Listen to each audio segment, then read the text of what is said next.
The roar of the crowd erupted from the TV like thunder cracking open the sky, but Jake's hand, rough from years of gripping baseball bats, brushed mine in the dim glow of the living room, and time splintered into shards of what-ifs.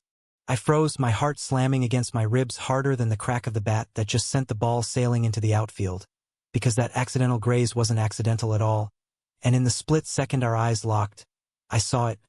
The fear, the fire, the forbidden. "Shit! Did you see that?" he whispered, voice hoarse. But his fingers lingered just a beat too long, pulling me under like the undertow of a Pacific swell we'd surfed 100 times before this night shattered everything. It was the summer of 2012 in San Diego, where the air always tasted like salt and second chances, and Jake Harlan and I had been inseparable since we were kids dodging seagulls on Coronado Beach. We grew up in the shadow of the naval base, sons of military men who taught us to salute the flag and bury anything that didn't fit the mold. My dad was a retired Marine, all buzzcut and barked orders. Jake's old man was a SEAL, the kind who came home with stories that ended in silence. We met in Little League, him the golden boy with the cannon arm, me the scrappy catcher who took foul tips like they were love taps. By high school, we were legends on the diamond, Jake, the ace pitcher, striking out batters with a curveball that broke hearts. Me, Ethan Caldwell, the steady glove behind the plate, calling signals like I could read the future in the spin of the seams. That night, though, wasn't about glory or green fields. It was Game 7 of the World Series, Padres versus the Yankees in some alternate universe where our team actually had a shot. We turned my cramped apartment off Balboa Avenue into a shrine to the occasion. String lights draped over Padres posters, a cooler of Pacifico beers sweating on the coffee table, and a pizza box from Mario's that we demolished before the first pitch. Jake had shown up at my door just after dusk, his faded USS Midway tee clinging to his broad shoulders from the day's surf session, board shorts still dusted with sand. "You ready to lose your mind, Cal?" He'd grinned, that lopsided smile that always made my stomach flip like a bad hop. We settled into the worn leather couch, legs stretched out, feet propped on the ottoman like we'd done 1,000 times. The game kicked off with fireworks, our leadoff hitter cracking a double into the gap, and we were on our feet, hollering like idiots, high-fiving until our palms stung. Jake's energy was electric, his laugh booming over the announcer's play-by-play, and I soaked it in, the way I always did. He was the sun to my moon, pulling me into orbit without ever asking why I stayed so close. By the fourth inning, with the score tied at 2-2, the tension had us both leaning forward, elbows on knees, beers forgotten. A Yankee slugger stepped to the plate, and our pitcher, Reyes, the kid we'd idolized since spring training, wound up and fired a fastball that painted the black. "Strike one." "Yes!" Jake exploded, pumping his fist, and in the chaos, his hand landed on my thigh to steady himself. It was nothing, really, a bro move, the kind we'd shared after keg stands at beach bonfires. But then he didn't pull away. His palm pressed warm through my jeans, thumb absently tracing the seam, and the room narrowed to that point of contact, the game's roar fading to a distant hum.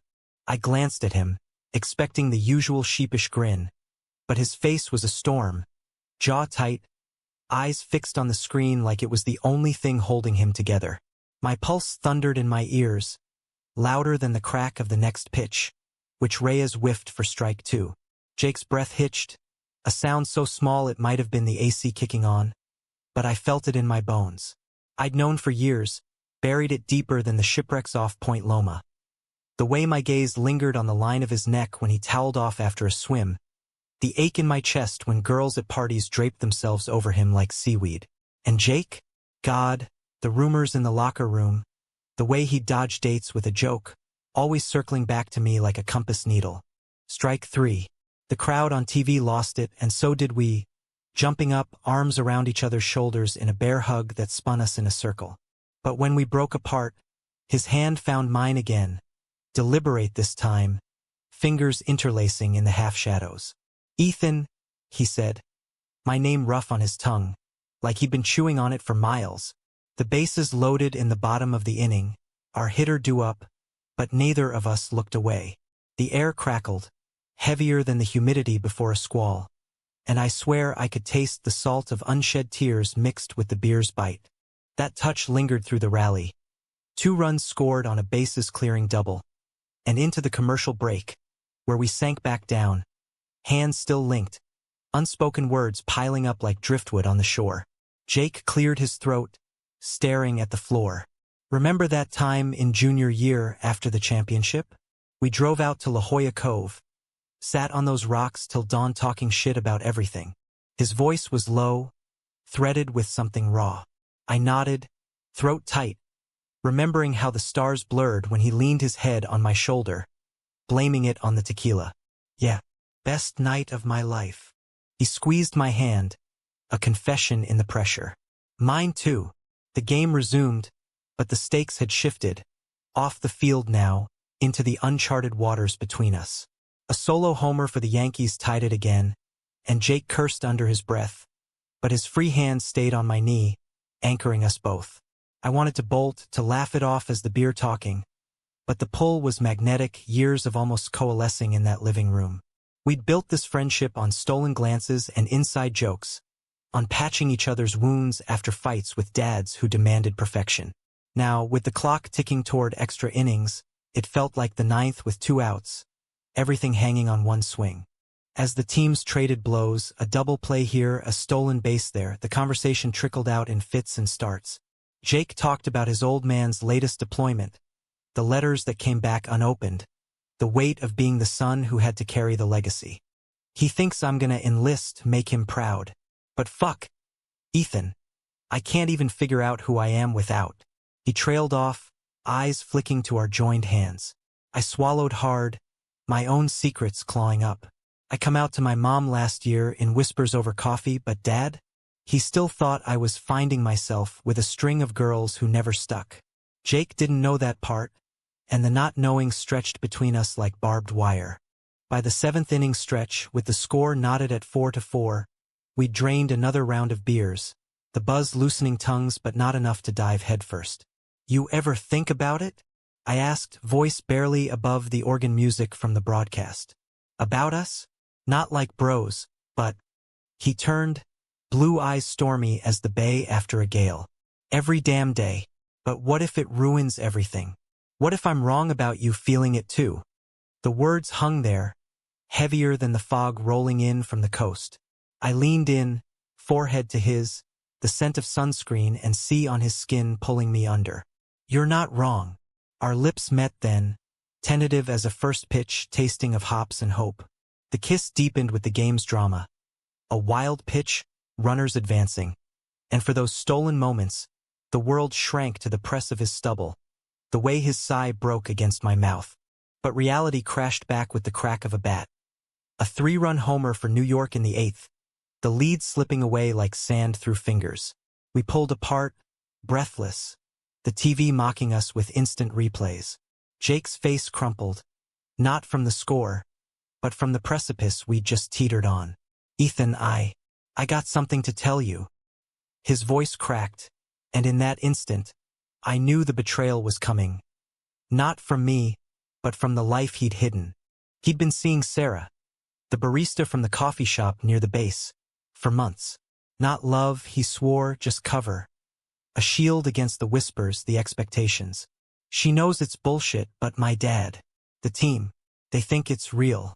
And now this. He gestured wildly between us, eyes glistening. The 9th inning dawned, our pitcher on the mound, but the real pressure was building in my chest. A knot of hurt and understanding twisting tighter. I'd been his secret keeper without knowing, the safe harbor he'd sailed into, only to drop anchor and realize the storm was inside. The Padres fought back. A walk, a hit-by pitch, but Jake's confession hung over us like a rain delay. I don't want to lose you, he murmured as the tying run crossed the plate.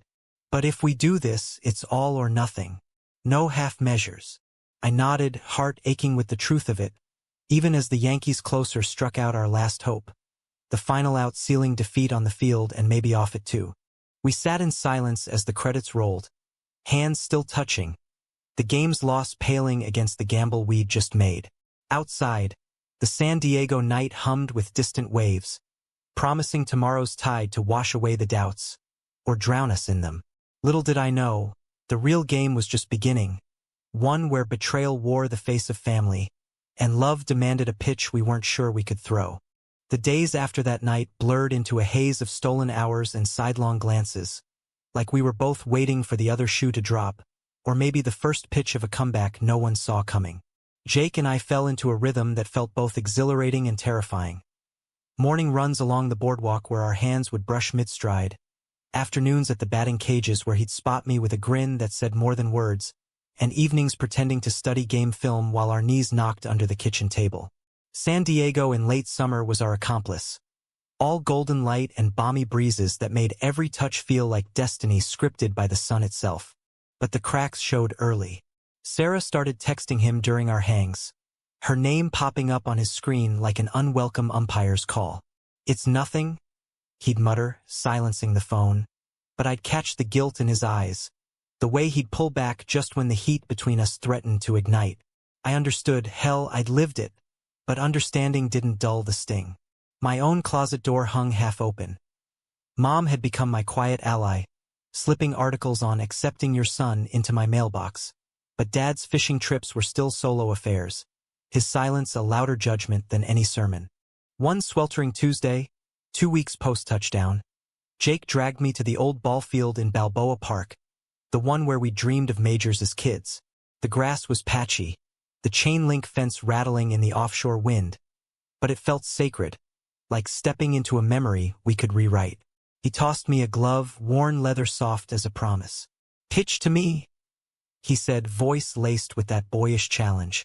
I wound up and fired, a fastball whistling true, and he swung, the crack echoing like gunfire. We went at it for an hour, sweat soaking our shirts, laughter bubbling up between swings, until he fouled one off the dugout roof and jogged over, collapsing beside me on the bench. "Feels good, doesn't it?" he panted, shoulder bumping mine. Like nothing's changed, but everything had.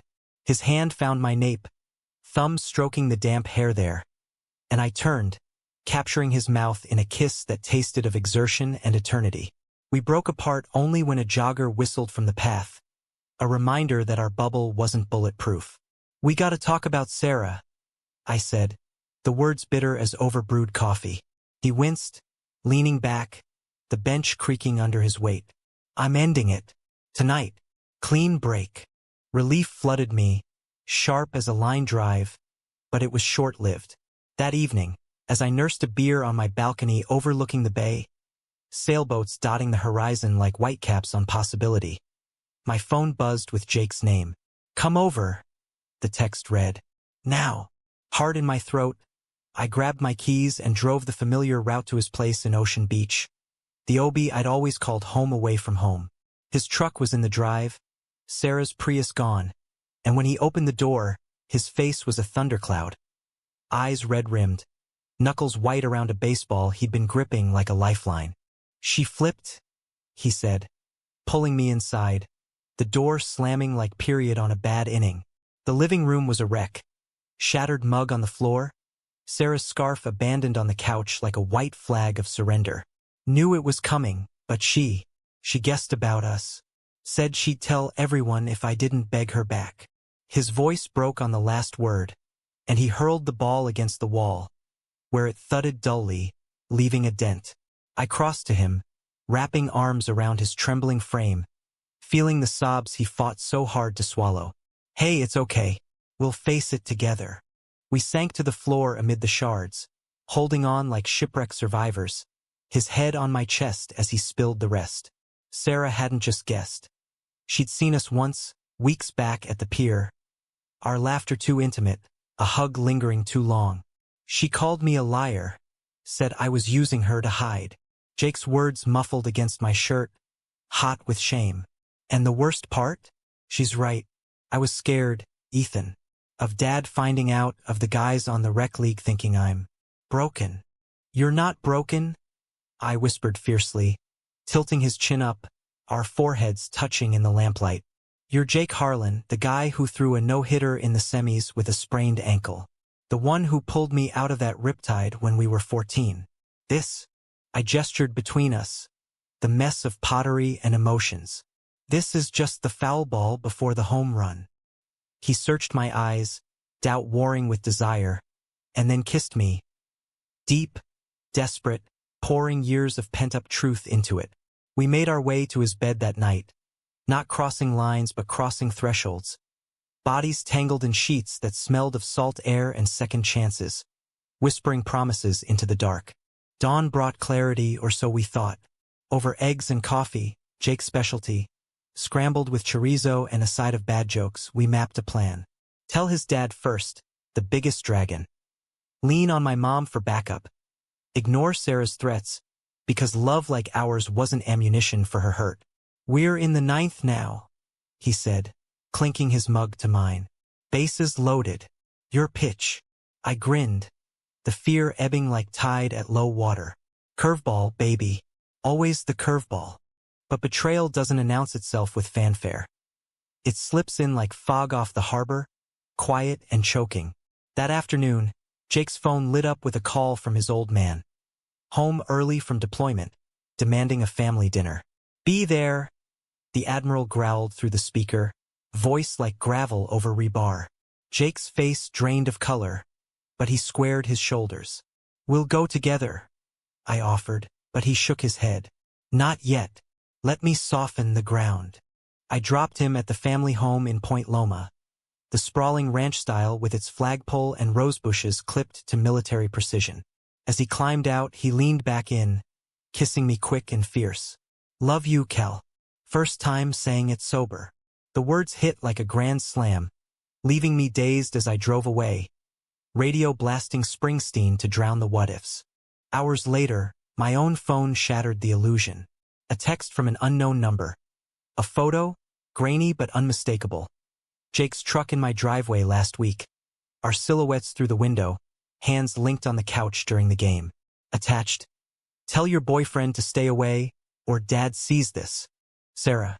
My blood ran cold, then hot, fury rising like bile. I sped to his place, pounding on the door until he answered, towel around his waist from a shower, confusion etching his features. What happened? Dinner was intense. Dad suspects something's off, but I held the line. I shoved the phone at him, the image burning between us. His face crumpled, then hardened into resolve. That bitch. But beneath the anger, fear flickered. The same fear that had kept us circling for years. If this gets out, it's not just me. Your dad, the team, our jobs. We were both coaches now, volunteering at the youth league, role models in a town that revered its jocks. The betrayal cut deeper than her spite. It was the reminder that our world wasn't ready for us. We spent the night strategizing, barricaded in his kitchen with takeout tacos and a whiteboard of contingencies. Block her number, document the threats, hell, lawyer up if needed. But as midnight told, Jake's hand found mine across the table, steadying the shake. We're stronger than this, he murmured, pulling me close. The kiss that followed was a vow, soft and sure, sealing cracks with something unbreakable. Yet dawn brought the real storm.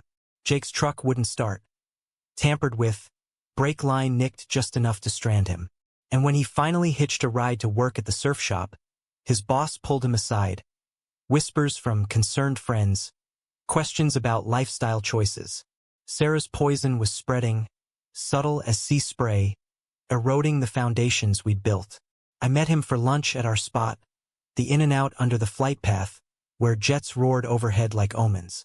We fight, I said, squeezing his hand under the table. Or we run. He chose fight, eyes blazing. No running. Not from this. But as we parted, a Navy sedan idled across the street, his dad's driver, watching. The game had gone into extras, and the umps were calling balls and strikes we couldn't see coming. The following weeks turned our paradise into a pressure cooker, every glance from strangers feeling like scrutiny, every unanswered call from Jake's dad a ticking bomb. San Diego's relentless sun mocked us, baking the tension into our skin until we cracked under it. We'd stolen moments, a hurried make-out in the dunes at Sunset Cliffs, his back against the cliff face as waves crashed below. Quiet drives up the coast to Del Mar, windows down, Springsteen crooning about highways and heartaches. But they came laced with paranoia, eyes scanning rear views for tales that might be real. Sarah escalated. her texts morphing from venom to veiled pleas. You owe me an explanation. Then, I won't let you destroy him. I blocked her, but the damage festered. Jake's rec league buddies started side-eyeing him during pickup games, jokes landing with unintended barbs. Harlan's got that glow, huh? New girl. He'd laugh it off, but I'd see the flinch the way his swing pulled, fouling balls into the netting. At night, he'd crash at my place, bodies spooned under the ceiling fan. But sleep evaded us, replaced by whispers of doubt. What if I drag you down? He'd murmur into my hair. I'd roll to face him, tracing the scar on his jaw from a childhood wipeout. Then we fall together, spectacularly. The climax brewed on a crisp October Saturday, the air finally carrying a hint of fall as we prepped for the Youth League playoffs. We'd co-coached the under-12 Padres all season, turning a ragtag bunch of kids into contenders. Little Miguel with his wicked slider, shy Ava cracking singles like safe cracks. The field was alive with it. Chalk lines fresh, parents in folding chairs nursing thermoses, the scent of hot dogs mingling with fresh-cut grass. Jake and I ran drills, our synergy electric. Me calling plays, him demoing grips, until halftime, when the team huddled around us, eyes wide with hero worship. Coach Ethan, you and Coach Jake are like brothers, right? Piped up Tommy, the shortstop with freckles like constellations. The kids giggled, but Jake's smile faltered, hand twitching toward mine before he shoved it in his pocket. Thicker than that, kiddo? I said, ruffling his hair to cover the slip. The game tipped off strong. A 3-run first, Miguel fanning the side, but midway through the fourth, with us up 5-2, disaster struck. A gaggle of dads from the other team, beer guts straining team polos, started heckling from the bleachers. Hey Harlan, that your boyfriend calling signals? Laughter rippled, ugly and pointed, and heads turned. Parents shifting uncomfortably, kids oblivious but sensing the shift. Jake's face went stone, mound visit turning curt, and when he returned to pitch, his arm betrayed him. A wild one plunking their leadoff batter. Ejection loomed, the ump's glare sharpening. But worse was the ripple. Whispers snaking through the crowd, phones emerging like weapons. I jogged out, feigning concern, but pulled him aside by the dugout. Ignore it. Focus. His eyes were wild, breath ragged. It's Sarah. She must have. Before he could finish, his phone buzzed in the equipment bag. Dad. Again. He silenced it, but the damage was viral.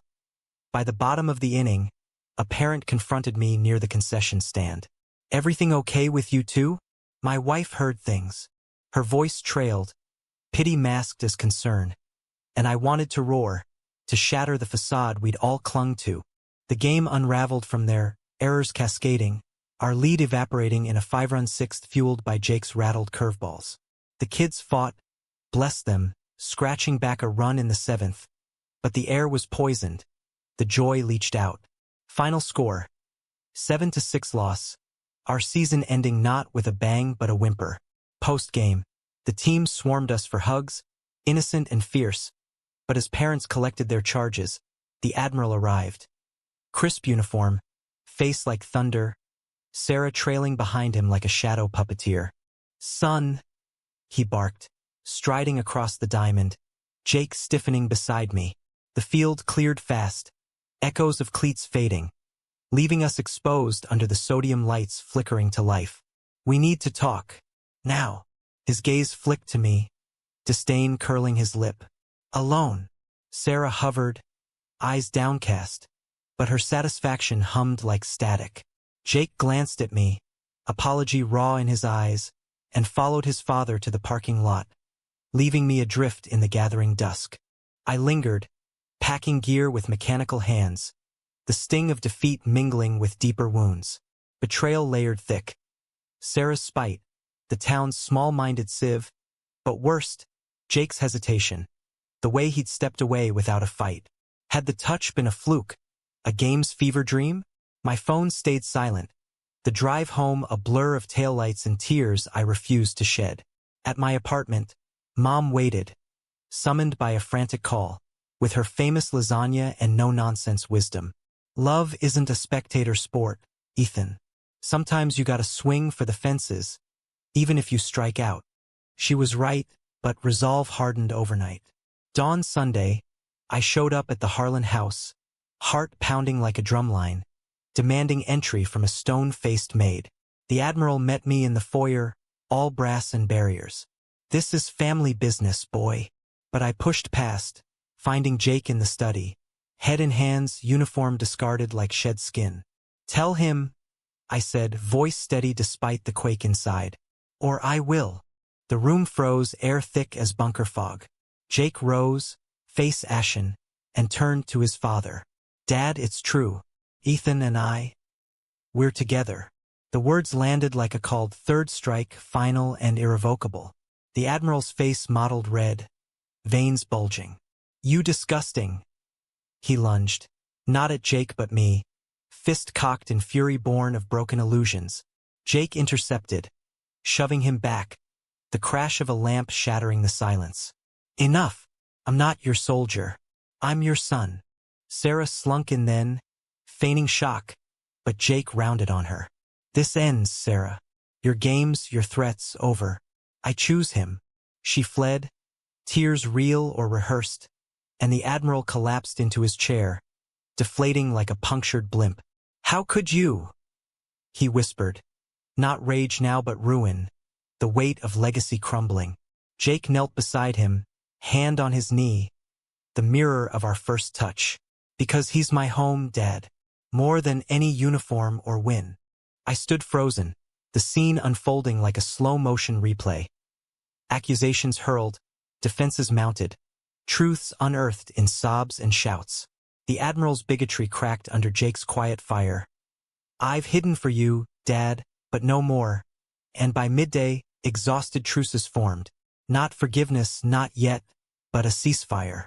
Sarah's poison retracted in a tearful voicemail, her own shame surfacing. "I was hurt. I'm sorry." We left arm in arm, the sun high and unforgiving, Jake's head on my shoulder as we hit the highway toward the beach. "That was the 9th, he murmured, wind whipping our hair. "Now what?" I kissed his temple, tasting salt and survival. Extras. We play on. But the real betrayal lurked in the rearview. Not Sarah, not even the Admiral, but the fracture in Jake's resolve, the secrets he'd still held close. As waves lapped Torrey Pines, we walked the shore, hands linked openly now, but his silence spoke volumes. Doubts unvoiced, fears festering. The climax had peaked, but the fallout was just cresting, threatening to pull us under. Winter crept into San Diego like a reluctant guest, softening the edges with rare rains that turned the boulevards to mirrors, reflecting back the changes we'd wrought. Jake and I navigated the aftermath with cautious grace. Therapy sessions squeezed between shifts. Me at the aquarium, schooling kids on kelp forests. Him teaching surf lessons to tourists oblivious to our scars. The Admiral's ceasefire held, grudging visits marked by stiff silences and shared plates of Mom's pot roast. Her bridge building a quiet force. Sarah vanished into her own healing, a mutual no-contact pact sealing the wound. Yet the betrayal's echo lingered, a low hum beneath our harmony. Jake threw himself into the off-season league, volunteering extra hours, as if outrunning the whispers that still slithered through OB's dive bars. I catch him staring at the horizon during our beach walks, jaw set like he was calculating escape velocities. "Penny for him," I tease, lacing fingers with his. But his smiles came slower, shadowed by what-ifs. "Just thinking about the spring classic," he'd deflect, but I knew better. The cost of coming out, the friends who'd ghosted, the job interview he'd bombed when personal questions veered too personal. The turning point came in February, under a sky bruised with storm clouds, at the annual Padres Fan Fest downtown. We'd scored tickets through a buddy still loyal, the convention center a whirlwind of autographs and memorabilia. Jake lit up amid the chaos, chatting up alumni, snagging a signed ball from an '84 World Series vet. But as we queued for a panel on Team Legacy, his hand tightened in mine. A cluster of old rec league guys spotted us, their nods turning awkward, one muttering, "Didn't know you swung that way, Harlan." Laughter followed, not cruel but cutting. and Jake released me, stepping back as if burned. The panel droned on, stories of grit and glory, but I barely heard, eyes on Jake's rigid profile, the betrayal anew. Not theirs, but his retreat, the walls rebuilding brick by brick. Post-event, in the car, rain pattering the roof like impatient fingers, I confronted it. Talk to me. This isn't just the game. He gripped the wheel, knuckles white, streetlights streaking his face. It's everything, Ethan. I thought I was ready, but what if I can't give you the life you deserve? Normalcy, parades, not this constant dodgeball. The words gutted me, deeper than any curve. We'd built this on touches and truths, but his fear was a saboteur, eroding the foundation. Normalcy's a myth. I shot back, voice cracking. Our life's messy, yeah. Rainy drives and stolen kisses, but it's ours. Unless you're bailing. Silence stretched, thicker than the downpour now sheeting the windows. He pulled over near Cabrillo Bridge, engine idling, and turned to me, eyes glistening. I'm scared of losing you to my bullshit. Dad's pressuring me to re-enlist. Prove my manhood. The guys, they look at me different. And you're out proud. I feel like the anchor dragging you down. Betrayal crystallized then. Not malice, but his unspoken plan, hatched in lonely hours. A transfer to his dad's old unit in Virginia. For a fresh start. He'd say later, but really to bury us under miles and medals. He'd applied in secret interviews via Zoom, telling himself it was protection. I love you too much to ruin you, he confessed, tears tracking rivulets. The admission broke us open, raw and real, rain mirroring the flood inside. We sat there for hours, engine off, storm raging, hashing it out in whispers that built to shouts then softened to sobs. I shared my own ghosts. Dad's golf club hurled at a pride sticker on my fridge. The job offers I turned down to stay near him. We're both anchors, Jake. But together, we're the goddamn ship. He laughed, wet and wondrous, pulling me across the console into an embrace that defied the confines.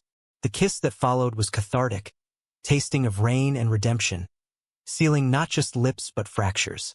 Spring unfurled with tentative blooms, our bond reforged in vulnerability's fire. Jake withdrew the application, confronting his dad in a backyard barbecue blaze of honesty. I'm staying for me, Dad. For us. The Admiral grumbled, but pride flickered, subtle as a nod over ribs. We coached again. The kids' cheers a bomb. And when Miguel hurled his first no-hitter, Jake scooped me up in a hug that drew whoops, not whispers. Sarah even showed once, from afar, a wave of wary peace. The humanistic heart of it settled in quiet moments. Sunset sails on a borrowed catamaran, Jake's head on my lap as dolphins arced alongside. Dad's gruff invite to a fishing trip, rod passed without a word, acceptance in the action. We weren't heroes in a Hollywood reel. No grand gestures, just the daily grind of grace. Betrayal had scarred us, but scars tell stories, mapping paths to deeper waters. One evening in June, back on my couch, the same where it began. We tuned into a Mariners game, beers cracked, feet tangled. No World Series stakes, just us, the touch now intentional, fingers tracing lazy circles. Remember the hook? Jake murmured, nuzzling my neck. I chuckled, pulling him closer. How could I forget? Changed the score forever. The inning ended, but ours played on dramatic, suspenseful, laced with emotion's quiet thunder. In the end, it wasn't triumph or tragedy, but the in-between, two men, American as apple pie and underdogs. Learning love's curve isn't meant to be straight. We watched the stars will over the bay, hands linked, emotions admitted at last. And in that admission we found our home run, not over the fence, but deep in the heart of the game.